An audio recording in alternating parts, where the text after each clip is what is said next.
नमस्कार, जय श्री राम। आप सभी का हमारे YouTube चैनल पे हार्दिक स्वागत व अभिनंदन है। मैं आचार्य रितेश पांडे आज आप सभी के लिए घर के वास्तु दोष को दूर करने के लिए आप सभी के ज्ञानार्थ कुछ वास्तु टिप्स आप सभी को बताने जा रहा हूँ, जिस उपाय को या जिस ज्ञान को आप प्राप्त करके घर की तमाम वास्तु दोष को दूर कर सकते हैं। आप सभी को पता है कि वास्तु दोष के द्वारा आज हम कहीं ना कहीं आर्थिक रूप से, मानसिक रूप से, पारिवारिक रूप से ग्रसित हैं। तो इस उद्देश्य से आज हमने यह विचार किया कि आप सभी के ज्ञानार्थ कुछ ऐसा विषय वस्तु लेके आऊं जिससे आप सभी का कल्याण हो सके। जैसा कि आप सभी को पता है कि 4 कोण होते हैं, तो हमारे वास्तु शास्त्र में बताया गया है कि किन किन कोण के दीवाल को, मतलब किन किन दिशाओं के कोण के दीवाल को हमें ऊंचा रखने से या नीचा रखने से हमें लाभ मिलेगा। तो वास्तु शास्त्र में भवन की जो ऊंचाई है वह नैऋत्य और ईशान कोण की जो दीवाल है, कोना है, वह सदैव जो है छोटे क्रम में, घटे हुए क्रम में होना चाहिए। और आग्नेय कोण और वायव्य कोण की जो दीवाल है, दिशा है, वह कोण जो है हमेशा उठा हुआ होना चाहिए। ऐसा करने से भवन में रह रहे व्यक्ति को वास्तु दोष आदि से निवृत्ति मिलती है। दूसरा उपाय, घर के मुख्य द्वार पे, मुख्य प्रवेश द्वार जो है, उस द्वार पे सदैव अपने आराध्य का आप फोटो या मूर्ति लगा सकते हैं। ध्यान ये रहे कि उस 2 प्रतिमा हो, है ना, एक पीछे की तरफ देख रहा हो और एक आगे की तरफ, है ना, एक दूसरे की जो मूर्तियों की प्रतिमा की जो है पीठ है वह एक दूसरे से सटा हुआ हो। यानी प्रतिमा आपको जब घर से बाहर निकले तो दिखाई दे और जब आप घर में प्रवेश करें तो वह मूर्ति का जो है, वह प्रतिमा का आपको दर्शन हो सके। ऐसा करने से घर के नकारात्मक ऊर्जाओं से छुटकारा मिलता है। यह उपाय बहुत ही फलीभूत है। जो व्यक्ति अपने घर के मुख्य प्रवेश द्वार पे सामने और पीछे की तरफ भगवान का प्रतिमा लगाता है, अपने कुल देवता का प्रतिमा लगाता है, गणेश जी या हनुमान जी की प्रतिमा लगाता है, तो कहीं ना कहीं घर के तमाम प्रकार के वास्तु दोष से छुटकारा मिलता है। अब हम बात करेंगे घर के भवन में घड़ियों को किस दिशा में लगाना चाहिए। तो घर के हमेशा इस बात का ध्यान दें, भवन या घर में घड़ियां जो है, जो घड़ी होती है, जो हमारे शुभ सूचक है, सूचना देती है, वह पश्चिम, उत्तर व पूर्व दिशा के दीवार पे होना चाहिए। घर की जो घड़ी है वह उत्तर और पश्चिम और पूर्व दिशा के दीवार की तरफ होना शुभ माना जाता है। ऐसा करने से हमें सदैव शुभ सूचनाएं मिलती रहती हैं। अब हम बात करेंगे चतुर्थ उपाय के बारे में। घर या भवन के बाहर तुलसी का पौधा कदापि नहीं लगाना चाहिए। जैसे बहुत सारे लोग घर के अंदर घुसते ही घर के अंदर जो है तुलसी लगा देते हैं, दाएं या बाएं साइड में, या घर से निकलते बाहर साइड में उनकी तुलसी के पौधे होते हैं। तो ऐसा कदापि नहीं करना चाहिए। तुलसी को सदैव ईशान कोण में लगाना चाहिए। तुलसी और केले के पौधे को सदैव घर के ईशान कोण में लगाना चाहिए। ऐसा करने से देवताओं के आने का मार्ग जो है प्रशस्त होता है और कहीं ना कहीं देवताओं की विशेष अनुकंपा आपके परिवार पे, आपके घर पे बनी रहती है। अब बात करते हैं घर के अंदर कैक्टस का पौधा कभी नहीं लगाना चाहिए। जो व्यक्ति घर के अंदर, कैक्टस एक पौधा आता है, हरा हरा, उसके हरी हरी पत्तियां होती है, वह पौधा घर के अंदर कभी नहीं लगाना चाहिए। या घर के अंदर कांटेदार कोई वृक्ष नहीं लगाना चाहिए। ऐसा करने से भी घर में तमाम प्रकार की समस्याएं उत्पन्न होती है, परिवार में वाद विवाद उत्पन्न होता है। दूसरा, अब हम बात करेंगे घर की घड़ियों की आवाज़ सदैव मधुर हो, है ना। घर में जो घड़ी हम लगाएं, प्रयास ये है कि जो उसका धुन हो समय वादन का, वह मधुर हो। ऐसा करने से भी, इस बात का ध्यान देने से भी घर के नकारात्मक ऊर्जाओं को दूर करने में आप कहीं ना कहीं सफल रहेंगे। अब बात करते हैं घर के मुख्य द्वार पे जो हमारा मुख्य द्वार हो किस चीज़ का होना चाहिए, तो ये चीज़ ध्यान दें, घर का जो मुख्य द्वार है, दरवाजा है, वह कभी कांच का नहीं होना चाहिए।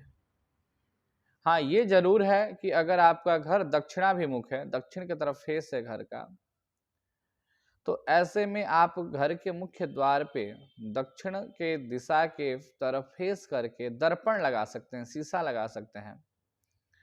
तो ऐसा करने से दक्षिणाभिमुख मकान का जो दोष है वह कहीं ना कहीं दूर होता है।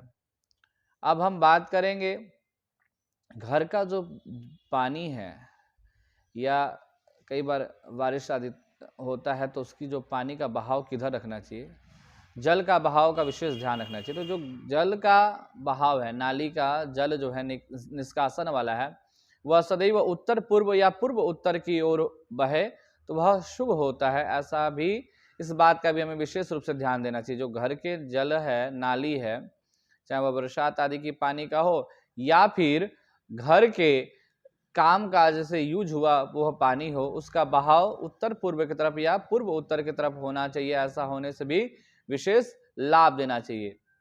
अगला ध्यान देने वाली बात यह है कि भवन की जो दरवाजा है, घर आदि का जो दरवाजा है, या फिर घर के दरवाजे के साथ साथ जो घड़ियां हैं, वह कभी भी भिन्न आवाज, मतलब आवाज नहीं देना चाहिए, कर्कश टाइप की आवाज नहीं निकलना चाहिए उनसे। ऐसा होने से भी घर में तमाम प्रकार की समस्याएं जो है उत्पन्न होती है। अब बात करके घर के जो है उत्तर और पूर्व कोने के बारे में, तो ये ध्यान देने वाली बात है। इसे ईशान कोण कहते हैं। घर का उत्तर और पूर्व का जो कोना है वह घर का मुख्य माना जाता है। मुख्य मतलब मुखमंडल। घर भवन आपका किसी भी दिशा का हो, लेकिन जो उसका उत्तर और पूर्व का जो भाग है, कोना है, वह घर का मुखमंडल है, तो उसे हमेशा साफ रखना चाहिए। उस दिशा में कभी कूड़ा करकट नहीं रखना चाहिए। उस घर को, उस एरिए को, उस दिशा को जो है सदैव साफ सुथरा रखना चाहिए। ऐसा करने से घर में लक्ष्मी की वृद्धि होता है, बरकत होता है, और कहीं ना कहीं घर का जो परिवार है वह सुखी समृद्धि होता है। बहुत सारे लोग ईशान कोण में शौचालय आदि का निर्माण कर देते हैं, या घर के कूड़े करकट को कोने में रखने लगते हैं। यह इस बात का विशेष ध्यान देना चाहिए। जैसे हमारा मुखमंडल है और मुखमंडल के ऊपर कुछ भी एक दाग धब्बा हो जाता है तो अभद्र चेहरा लगता है, वैसे ही भवन के जो मुखमंडल हैं, उत्तर और पूर्व के कोण, उनको सदैव स्वच्छ और साफ रखना चाहिए। ऐसा करने से भी घर में तमाम प्रकार की समस्याओं से छुटकारा मिलके कहीं ना कहीं धन धान्य की और परिवार में सुख समृद्धि की वृद्धि होती है। अब बात करते हैं घर में तस्वीरों को लेके। देखिए, घर का जो किसी भी दीवार पे, घर में किसी भी भाग में युद्ध से संबंधित या अपराध से संबंधित, अशांति आक्रोश से संबंधित व कष्ट आदि, जिसमें पीड़ित व्यक्ति पीड़ित अपने आप को पीड़ित महसूस कर, ऐसा किसी भी प्रकार का चित्रण घर में नहीं लगाना चाहिए। इसका बड़ा ही नेगेटिव प्रभाव पड़ता है घर के सदस्य पे। और एक चीज और ध्यान देने वाली बातें है, भोजन करते समय भी कहीं ना कहीं हमें चलचित्र यानी टेलीविजन के माध्यम से इन सब चीजों का परित्याग करना चाहिए। जो व्यक्ति भोजन करते समय युद्ध आदि, मारपीट वाली चीजें, मूवी या सीरियल देखता है, या लड़ाई झगड़े वाली चीजें देखते हुए भोजन ग्रहण करता है, वह कहीं ना कहीं उसके परिवार में ऐसी ही अशांति बनी रहती है। तो इसलिए भोजन करते समय भी शांत होके, एकाग्र होके भोजन भी करना चाहिए, और प्रयास ये करे कि घर में किसी भी प्रकार के ऐसी अभद्र जो है तस्वीर ना लगाए। दूसरा, वास्तु में ही आता है घर के पूर्वजों का फोटो किधर लगाएं। तो घर के जो पूर्वज हैं, पितृ हैं, उनका फोटो, उनका जो है प्रतिमा हमेशा जो है घर के उत्तर दिशा वाले दीवार पे लगाना चाहिए, जिससे उनका फोटो की जो तस्वीर है, जो मुखमंडल है, वह दक्षिण की तरफ दिखाई दे। तो ऐसा करने से भी घर की तमाम वास्तु दोष आदि को दूर करने में आप सक्षम होंगे। अब हम बात करते हैं कि घर के मुख्य प्रवेश द्वार पे कभी भी इस बात का ध्यान रखें कि घर के मुख्य द्वार पे किसी भी पेड़ पौधे का, किसी भी चीज का छाया ना पड़े, खास करके पीपल का छांव ना पड़े, किसी कांटेदार पौधे का छांव ना पड़े, व किसी ऐसे पौधे का छांव ना पड़े जिस पे फल नहीं होते हैं।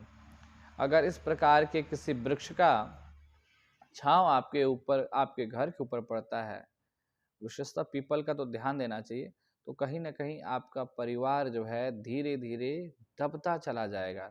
हाँ, परिवार में वृद्धि नहीं हो पाएगी, परिवार के लोगों का जो मनोबल है धीरे धीरे घटने लगेगा, कर्ज आदि से वह व्यक्ति डूबने लगेगा, परेशानियों से घिर जाएगा, रोगों से घिर जाएगा। इसलिए इस बात का विशेष ध्यान देना चाहिए कि घर का जो मुख्य द्वार है, मुख्य दरवाजा है, मुख्य अंग है, हिस्सा है, वह किसी वृक्ष आदि के छाया में ना हो, या घर के ऊपर किसी चीज की छाया ना पड़े। ऐसा होने से कहीं ना कहीं घर के व्यक्ति, प्रत्येक व्यक्तियों का मनोबल धीरे धीरे बैठने लगता है, दबने लगता है। अब हम बात करेंगे दरवाजे और खिड़कियों की जो संख्या है, वह भूतल पे, भूतल मतलब ग्राउंड फ्लोर पे, जिसको हम ग्राउंड फ्लोर कहते हैं, उस पे उसकी संख्या अधिक होनी चाहिए, लेकिन प्रथम तल पे उससे कम होना चाहिए। जिस घर के ग्राउंड फ्लोर पे अगर आपके 4 दरवाजे हैं, 4 खिड़कियां हैं या 20 सीढ़ियां हैं, तो कहीं ना कहीं उसे प्रथम तल पे कम कर देना चाहिए। प्रथम तल पे उसकी संख्या में कुछ कमी कर देने से घर के तमाम प्रकार की वास्तु दोष आदि से छुटकारा मिलेगा और घर में सुख समृद्धि का वृद्धि होगा। अब हम बात करते हैं घर के नवनिर्माण कार्यों में किन बातों का ध्यान देना चाहिए। जब हम घर का, भवन आदि का नवनिर्माण करते हैं, उस समय विशेषतः भवन के कार्य में सदैव नूतन सामग्रियों का उपयोग करना चाहिए। जब हम भूमि पूजन आदि करते हैं या उससे पूर्व भी हमें नूतन सामग्रियों का उपयोग करना चाहिए। ऐसा करने से भी घर के वास्तु दोष आदि दूर होते हैं और घर में वास्तु दोष उत्पन्न नहीं होता है। अब हम बात करेंगे नित्य घर में क्या कुछ करना चाहिए जिससे घर के वास्तु दोष आदि दूर हो सके। तो घर में नित्य जो है सेंधा नमक जल में मिलाकर पोछा लगाना चाहिए। जो व्यक्ति घर में नित्य जल में सेंधा नमक मिलाकर और पोछा लगाता है, तो कहीं ना कहीं उसके घर से दरिद्रता दूर होती है, लक्ष्मी का स्थिर वास होता है और घर के तमाम वास्तु दोष आदि से भी छुटकारा मिलता है। अब हम बात करेंगे घर में और किन किन बातों का ध्यान देना चाहिए। तो बड़े और बुजुर्ग व्यक्ति, जो घर के बड़े बुजुर्ग व्यक्ति हैं, उन्हें घर के सदैव दक्षिण और पश्चिम कोने में स्थान देना चाहिए। जो घर के बड़े बुजुर्ग हैं, अगर वह घर के दक्षिण पश्चिम दिशा में या कोने में अगर निवास करते हैं, तो कहीं ना कहीं उससे घर में वृद्धि होता है और घर का प्रत्येक सदस्य अपने आप को बड़ा ही महत्वपूर्ण समझता है। कहीं ना कहीं उस व्यक्ति के अंदर बहुत ही सकारात्मक ऊर्जाओं का संचार होता है।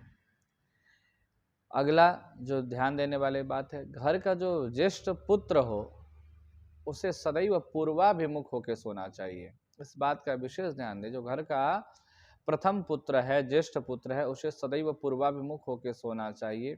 ऐसा करने से भी उस व्यक्ति विशेष को कोई शारीरिक पीड़ा नहीं, जल्दी कोई जटिल रोग नहीं उत्पन्न होता उस व्यक्ति विशेष के अंदर। तो इस बात का विशेष ध्यान दें।